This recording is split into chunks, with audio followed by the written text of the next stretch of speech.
வணக்கம் உறவுகளே. இந்த ஏப்ரல் மாத கடைசியில் நம்மளோட பல மர செடிகள், அவந்தி தோட்டத்தோட பல மர செடிகள் எப்படி இருக்குன்றதை பார்க்க போகிறோம். முதல்ல மாங்காய் மரத்துலேருந்தே ஆரம்பிப்போம். மாங்காயில் நல்லா பூ வச்சிச்சு, நிறைய பூ, நிறைய காயாக்கின்னு நினச்சேன். ஏன்னா 4 வருஷம் மரம் ஆச்சுல, கொஞ்சம் தடிமன் ஆயிடுச்சு. போன வருஷம் கிள்ளி விட்டாச்சு, இந்த வருஷம் காக்கெட்டுன்னு விட்டேன். பார்த்தா ஒரே ஒரு காய் மட்டும்தான் இந்த வருஷம் நம்ம மாமரத்தில் வச்சுருக்கு. ஓகே, போதும், அடுத்த வட்டம் நிறையா பூக்கட்டும், காய்க்கட்டும், இந்த வருஷம் ஒன்று போதும் அப்படின்ட்டு விட்டாச்சு. இது 2வது மாமரம், நல்ல சிம்பு எடுத்துருக்கு. அடுத்த வருஷம் தான் காய்க்கும்னு நினைக்கிறேன். ஏன்னா எல்லாம் ஒரே செட்டு, 4 வருஷம் மரம். அது கொஞ்சம் ஓப்பன் ஏரியாவில் இருந்ததுனால நல்லா கொஞ்சம் செழிம்பாக இருக்குது. இது கொஞ்சம் நிழல், ஏன்னா தென்னை மரத்தை பக்கத்தில் வச்சுட்டேன், அதனால் கொஞ்சம் நிழல் அடிச்சு போச்சு. ஆனால் இருந்தாலும் அந்த வெயிலை பார்த்து அந்த திசையில் வந்துக்கிட்டே தான் இருக்குது. இதுவும் பூ வச்சிச்சு, ஆனால் இந்த வட்டம் பிஞ்சு வைக்கல. இது நம்மளோட நாட்டு ரகம். நாட்டு ரகம்னா நம்ம விதை போட்டு எடுத்தது. இதுவும் 4 வருஷம், ஆனால் காப்பு இல்லை, பூ இல்லை, எதுவுமே இல்லை. மரம் தடிப்பாக வருது. ஏன்னா நாட்டு ரகத்துக்குரிய ஒரே ஒரு இது நல்லா பெருசாக வந்ததுக்கப்புறம் தான் காய்க்கும். ஆனால் 50 வருஷத்துக்கு காய்க்கும். ஆனால் ஹைப்ரிட் ரகங்கள் அப்படி கிடையாது. அது இமாம்பஸ்ன்னு நினைக்கிறேன் ஹைப்ரிட் ரகம் நான் வச்சுருக்கிறது. இது நாடு. இன்னொரு மரமும் வச்சுருக்கோம். இந்த மரமும் நாட்டு மரம் தான். எல்லாமே ஒரு செட்டுங்க, எதுவும் முன்ன பின்ன வைக்கல. இது 2 மரம் நாட்டு மரம், மற்ற இன்னொரு மரம் காட்டுறேன், அது வந்து ஹைப்ரிட்டு. 3 ஹைப்ரிட்டு, 2 நாடு. நம்ம தோட்டத்துக்குள்ளே இருக்க மாம்பழ வெரைட்டி. இதுவும் இன்னும் பூ வைக்கல. இந்த வருஷமாவது வைக்கும்னு நினச்சேன், ஆனால் அடுத்த வருஷம் பார்ப்போம். இது ஹைப்ரிட் செடி. இதுவும் கொஞ்சம் நிழலில் வச்சதுனால, நிழல் கொஞ்சம் மண்கண்டை வந்து சரியில்லாதனால கொஞ்சம் அப்படியே நறுங்கி வளருது. மற்ற மாமரத்துக்கும் இதுக்கும் வித்தியாசம் தெரியுதா? ஆனால் பூலாம் வச்சுருக்கு, ஆனால் காய் பிடிக்கல. இது வந்து போன வருஷம் பூக்கலை, இந்த வருஷம் தான் பூத்துருக்கு இந்த மரம். இப்போ மாமரங்களை பற்றி நம்ம பார்த்துட்டோம். அடுத்து என்ன மரம் போகும்னா சப்போட்டாவை போய் பார்க்கலாம் வாங்க. சப்போட்டா இந்த இடம் பூரா காய்ச்சிருச்சு. காய்ச்சாலும் காய் பெருக்கலை. காய் பெருக்காமல் அந்த வெள்ளை படியும்ல, அந்த பூச்சி கொஞ்சம் அடிச்சிருக்கு. அதனால் ஒரு மருந்து அடிக்கணும், அடித்தா தான் இது சரிப்பட்டு வரும். நம்ம என்ன தான் சாம்பல் எள்ளி நான் தூவினாலும் அது அந்த வெள்ளைப்பூச்சி வந்து வந்துக்கிட்டே தான் இருக்குது. இதுக்கு ஒரு மாற்று ரெமெடி பண்ணணும். ஏன்னா வீட்டுக்கு முன்னாடி ஒன்று வச்சுருக்கோம், தோட்டத்தில் ஒன்று வச்சுருக்கோம். சப்போட்டா இப்போதைக்கு கொஞ்சம் காய்ச்சிருக்கு. இது பார்த்தீங்கன்னா என்ன செடின்னு சொல்லுங்கள்? வேலிக்காக வைக்கிற செடி சரிதா? இந்த வருஷம்தான் நமக்கு பூ பூத்துருக்கு. உள்ள திருட்டு பையன் உள்ளே வந்தானா இறக்கிறோம் அப்படியே சதாக்குன்னு. இந்த வட்டம் நம்மளுக்கு பூ பூத்துருக்கு. இந்த வட்டம் நம்மளுக்கு காய் வைக்கும். கலாக்காய் மரம் ஒன்று வச்சு விட்டேன், ஏதாவது ஊறுகாய் இருக்காக யூஸ் பண்ணலாம் அப்படின்னு. இந்த கலாக்காய் செடி வந்து இதுவும் 4 வருஷம் ஆச்சு வச்சு, இப்போ தான் காய்க்குது. அதுக்கப்புறம் லெமனு, நாடு வந்து பாலாஜி லெமனு. இது ரொம்ப வருஷமாக காய்க்காமல் இருந்துச்சு, இப்போ தான் கொஞ்சம் காய்க்க ஆரம்பிக்குது.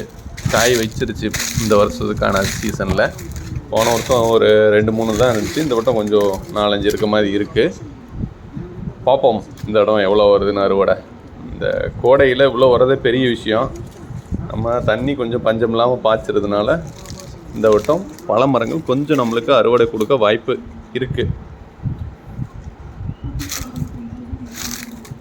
இன்னும் ஹைட் ஆகி இன்னும் பசுமை கொடுத்தா தான் காப்பு நல்லாயிருக்கும். அப்படியே பராமரிச்சுட்டு கொஞ்சம் இயற்கை தாங்க, இயற்கை உரத்தில் தான் நம்ம ஓடிட்டுருக்கு, செயற்கை போடுறதே இல்லை. அடுத்தா பார்த்தோம்னா சீத்தா பழ மரம் பூவாக இருக்குது. இந்த தடவை ஒரு நல்ல ஒரு நாட்டு சீத்தா வந்து விளைச்சல் இருக்கும்னு நினைக்கிறேன். ஏன்னா ஃபுல்லாக வந்து பார்த்திங்கன்னா பூவாக இருக்குது. அப்படியே பிடிச்சின்னா செம்மையாக இருக்கும். இது இன்னொரு மரம் நார்மல். மொத்தம் 3 மரம் இருக்குது. இது 2வது மரம் கொஞ்சம் நார்மலாக இருக்குது. பூவும் பிஞ்சுமாக இருக்குது. பூவாக இருக்குது, இன்னும் பிஞ்சு வைக்கலை. தண்ணி விட்டாலும் கொஞ்சம் அடி உரம்ன்றது அப்பப்போ அந்த 3 மாதத்துக்கு ஒரு தடவை அந்த மாதிரி விட்டுக்கிட்டே இருந்தால் தாங்க செடி ஒரு அளவுக்கு வருது. இது 3வது மரம். இது கொஞ்சம் செழிப்பாக இருக்கும், ஏன்னா வீட்டுக்கு பின்னாடி இருக்கும். அதனால் கொஞ்சம் இந்த பையன் நல்லா செழிப்பாக இருப்பான்.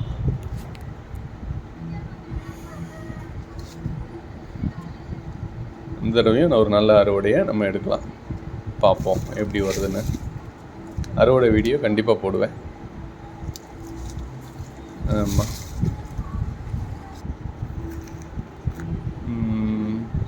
அடுத்து கொய்யா. 2 வகை கொய்யா நம்மக்கிட்ட இருக்குது.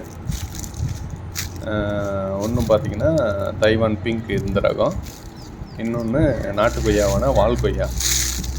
தைவான் பிங்க் இந்த வட்டம் காய்ச்சிருக்கு. நமக்கு தேவையானது ஒரு 20 செடி இருக்குது. நம்ம எப்படி சொல்கிறது, சீசனுக்கு காய்க்காமல் எப்போனாலும் காய்ச்சிக்கிட்டே இருக்கும். அதனால் எப்போ போனாலும் நம்மளுக்கு கொய்யாக்காய் கொடுப்போம். அதனால் கொய்யாக்காவை பற்றி எந்த கவலையும் இல்லை. இல்லை, கொய்யாக்காய் தான் இப்போ சூப்பர் அருமையாக வரும். இது வந்து வால் கொய்யா. வால் கொய்யா காய்ச்சிருச்சு நம்ம இந்த வீடியோ எடுக்கிறப்ப. அதான் நம்ம ஒரு சில வந்தோம்னா நம்மளுக்கு இல்லைன்னு சொல்லாது. அதனால தான் கண்டிப்பாக நம்மளுக்கு வந்து எப்போ போனாலும் கொய்யா, ஏதாவது ஒரு கொய்யா நம்மளுக்கு கிடச்சிடும்.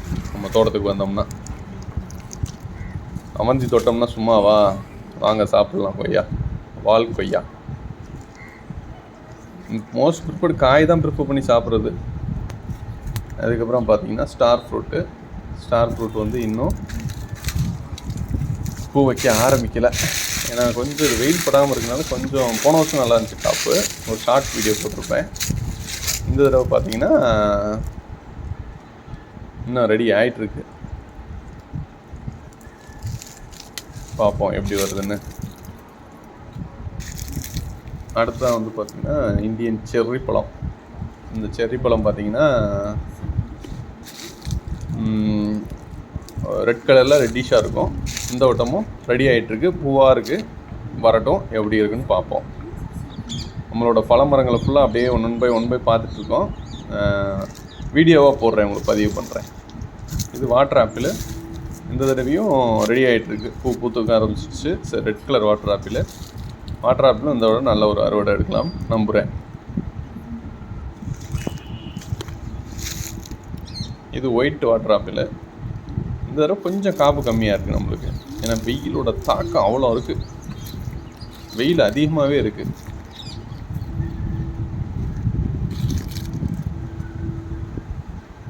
ரொம்ப ஹார்டாக இருக்குது. இந்த மரம் பார்த்தீங்கன்னா ராம் சீத்தா. போன வருஷம் ஒன்றே இருந்துச்சு. இந்த லீவ் ஆரம்பிச்சாச்சா? பூ வச்சிருக்கு, எப்படி இருக்குன்னு 15க்கு அப்புறம் தான் என்னங்க, 15ஆம் தேதிக்கு அப்புறம் தானே லீவு. ராம் சீதாவோட நம்ம எழுதி முடிச்சிட்டே முடிஞ்சது. சரி, விளைச்சலோட நான் உங்களை மீண்டும் ஒரு நல்ல பதிவில் நான் சந்திக்கிறேன். நன்றி உறவுகளே. அவந்தி தோட்டத்தோட தற்போதைய நிலை.